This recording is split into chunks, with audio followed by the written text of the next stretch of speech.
October 9, 2023 నాడే ఆడబిడ్డలకు ఆర్టీసీలో ఉచిత బస్సు ప్రయాణాన్ని అందిస్తామని ఇయాలటికి 85 కోట్ల మంది ఆడబిడ్డలు ఈ రోజు పొన్నం ప్రభాకర్ గారి నేతృత్వంలో ఉన్న రవాణా శాఖలో ఈ రోజు ఉచితంగా బస్సులలో ప్రయాణం చేస్తున్నారు. ఇదే కాదు, పేదవాడికి వైద్యం అందించాలి. సర్కారు దవాఖానకు పోతే మళ్ళీ వస్తాడో రాడో అనే అనుమానం ఉన్న రోజుల్లో యూపీఏ 1 శ్రీ వైఎస్ రాజశేఖర రెడ్డి గారి నేతృత్వంలో రాజీవ్ ఆరోగ్యశ్రీ 2 లక్షల రూపాయలు ఉచిత వైద్యాన్ని పేదలకు అందించాలని ఆనాడు రాజీవ్ ఆరోగ్యశ్రీ పథకాన్ని మొదలు పెడితే చంద్రశేఖరరావు వచ్చిన తర్వాత కాంగ్రెస్ పార్టీకి పేరు వస్తుంది, రాజీవ్ గాంధీ పేరును పేదలు తలుచుకుంటారని కుట్రతోని రాజీవ్ ఆరోగ్యశ్రీని నీరు గార్చడం జరిగింది. కానీ కాంగ్రెస్ పార్టీ అధికారంలోకి వచ్చిన 48 గంటల లోపలే రాజీవ్ ఆరోగ్యశ్రీని 10 లక్షల రూపాయలకు పెంచి ప్రతి పేదవాడిని ఆదుకుంటాం. ఏసేదో అపోలో శ్రీమంతులే కాదు, పేదవాడు కూడా మహారాజులాగా వెళ్ళి వైద్యం చేయించుకొని ఇంటికి వెళ్లే విధంగా 10 లక్షల రూపాయల రాజీవ్ ఆరోగ్యశ్రీని 48 గంటల్లోనే అమలు చేసి కాంగ్రెస్ పార్టీ పేదల ప్రభుత్వం నిరూపించినాం. ఇదే కాదు, వ్యవసాయానికి ఉచిత కరెంట్ ఇచ్చింది కాంగ్రెస్. ఆనాడు అదే ఎల్పి స్టేడియంలో వైఎస్ రాజశేఖర రెడ్డి గారు ఉచిత కరెంటు కోసం సంతకం పెట్టిండు.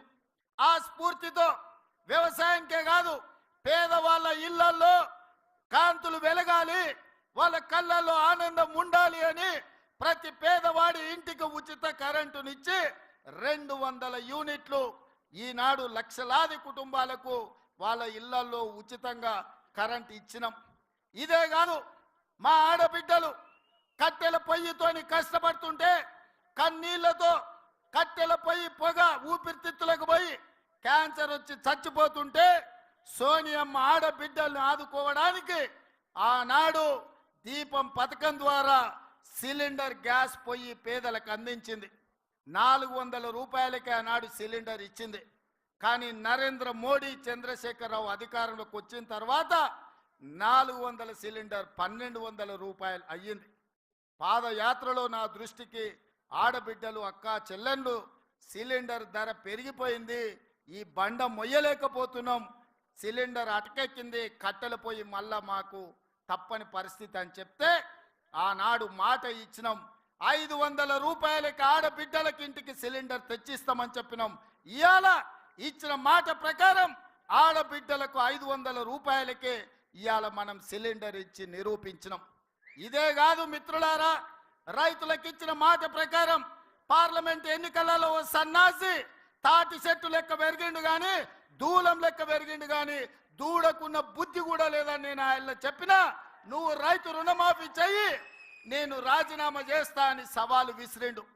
ఆయనలోనే నేను యాదగిరిగుట్ట లక్ష్మీ నరసింహ సాక్షిగా చెప్పిన 15 ఆగస్టు లోపల 2 లక్షల రూపాయల రుణమాఫీ చేసి తీరుతాని మాట ఇచ్చిన పార్లమెంటులో 42% ఓట్లు 8 పార్లమెంట్లు మీరు గెలిపించారు. ఇచ్చిన మాట ప్రకారం 15 ఆగస్టు నాడు ఖమ్మం కొత్తగూడెంలో భద్రాద్రి రాముల వారి సాక్షిగా 23 లక్షల మంది రైతులకు 18,000 కోట్ల రూపాయలు రైతుల ఖాతాలో వేసి రైతుల కళ్ళల్లో ఆనందం చూసినాం. మరి ఇవాళ మా కాంగ్రెస్ పార్టీ కార్యకర్తల సాక్షిగా ఆ సన్నాసిని నేను అడుగుతున్నా, రాజీనామా చేస్తా అన్నావు కదా, సిద్దిపేటకు పట్టిన చీడ పీడ విరుగడవుతుందని ఆ సవాళ్ళు మేము స్వీకరించినాం. మరి ఈరోజు ఆ సన్నాసి ఎక్కడ దాక్కున్నాడని నేను అడుగుతున్నా. నేను వివరాలు పంపిస్తా. 2 లక్షల వరకు ప్రతి రైతుకు ఈరోజు రుణమాఫీ చేసిన చరిత్ర, ఇచ్చిన మాట నిలబెట్టుకున్న చరిత్ర. 15 ఆగస్టు నాడు పండగ ఉన్నా కార్యక్రమాలు ఉన్నా ఇచ్చిన మాట ప్రకారం మేము వెయ్యాల్సిందే అని 3 విడతలు 27 రోజుల్లో 15 ఆగస్టు లోపల 2 లక్షల లోపల రుణమాఫీ అందరికీ చేసినాం. ఇవాళ 2 లక్షల పైన ఉన్న రైతులు ఎవరు ఆందోళన చెందాల్సిన అవసరం లేదు. 2 లక్షల పైన రుణమా ఉన్నవాళ్ళు 2 లక్షల పైన ఉన్న రుణాన్ని మీరు బ్యాంకులో చెల్లించండి. మీరు చెల్లించిన మరుక్షణం ఆ 2 లక్షల రూపాయలను కూడా మీ ఖాతాలో వేసే బాధ్యత మా ప్రభుత్వం తీసుకుంటుందని చెప్పి నేను ఆ రైతాంగానికి తెలియజేస్తున్నా. ఇదే కాదు, పెద్దలు ఉత్తమ్ కుమార్ రెడ్డి గారి నేతృత్వంలో ఉన్న సివిల్ సప్లైస్ కార్పొరేషన్ ద్వారా రైతులకు 500 రూపాయలు వడ్లకు బోనస్ ఇస్తామని చెప్పినాం. రాబోయే పంటలో రైతులు పండించే సన్న వడ్లకు 500 రూపాయలు బోనస్ ఇస్తామని ప్రకటించినాం. దానికోసం 2000 కోట్ల రూపాయలు ఈ రోజు బడ్జెట్లో కేటాయించినాం. ఉత్తమ్ కుమార్ రెడ్డి గారి నేతృత్వంలో సన్న వడ్లు పండించిన ప్రతి రైతుకు 500 రూపాయలు బోనస్ ఇచ్చి ఆదుకునే ప్రభుత్వం మాది. ఇది రైతు రాజ్యమని నేను ధైర్యంగా చెప్పగలను. అందుకే మిత్రులారా, ఇదే కాదు, తెలంగాణ ఉద్యమమే నిరుద్యోగ సమస్య, తెలంగాణ త్యాగాలే ఉద్యోగ సమస్య. 10 సంవత్సరాలు ఎవరికి ఉద్యోగాలు ఇవ్వలే, నిరుద్యోగుల సమస్య పట్టించుకోలే. పాదయాత్ర సందర్భంగా నిరుద్యోగ యువకులకు, కాకతీయ ఉస్మానియా యూనివర్సిటీ విద్యార్థులకు నేను మాట చెప్పిన, కేసీఆర్ కేటీఆర్ ఉద్యోగం ఊడగొట్టండి, వేలాది ఉద్యోగాలు మీకు ఇచ్చే బాధ్యత నాది అని. ఆ మాట ప్రకారం కేసీఆర్ కేటీఆర్ ఉద్యోగాన్ని మీరు ఊడగొట్టినరు. 90 రోజుల్లో 30,000 ఉద్యోగాలు ఇదే ఎల్బీ స్టేడియంలో ఇందిరమ్మ పాలనలో కాంగ్రెస్ ప్రభుత్వం ఉద్యోగ నియామక పత్రాలు నిరుద్యోగులకు ఇచ్చింది.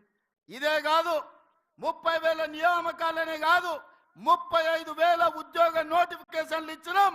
ఇవాళ పోటీ పరీక్షలకు నిరుద్యోగులు ప్రిపేర్ అవుతున్నారు.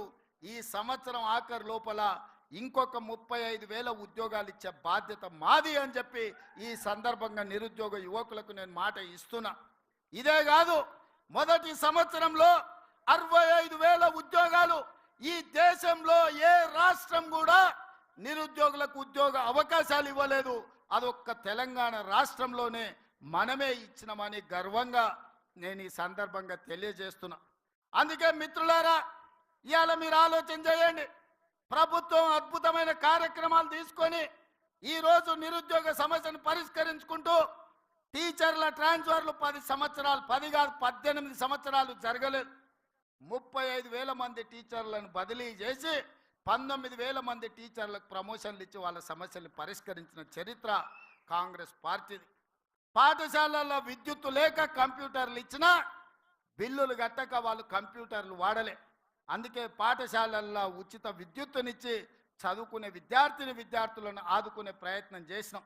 ఇదే కాదు, చదువుకుని డిగ్రీ పట్టా పొందినా సరైన ఉద్యోగం వస్తలేదు, డిగ్రీలు చేతులు పట్టుకొని నిరుద్యోగులుగా తిరుగుతున్న వాళ్లకు సాంకేతిక నైపుణ్యాన్ని నేర్పించాలి అని యంగ్ ఇండియా స్కిల్స్ యూనివర్సిటీని ప్రారంభించి ఈరోజు దేశానికి ఆదర్శంగా నిలబడ్డ రాష్ట్ర ప్రభుత్వం ఏదైనా ఉంది అంటే అది తెలంగాణ రాష్ట్ర ప్రభుత్వం.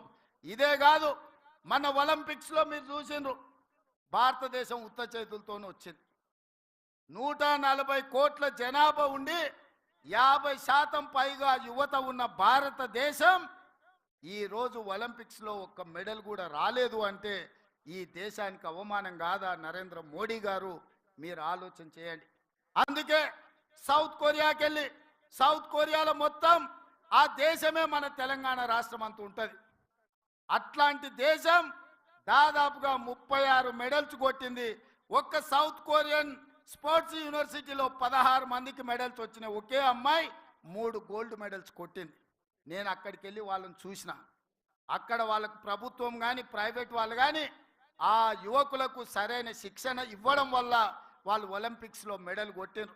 అందుకే తెలంగాణ రాష్ట్ర ప్రభుత్వం ఒక దీక్ష పూనింది. తెలంగాణలో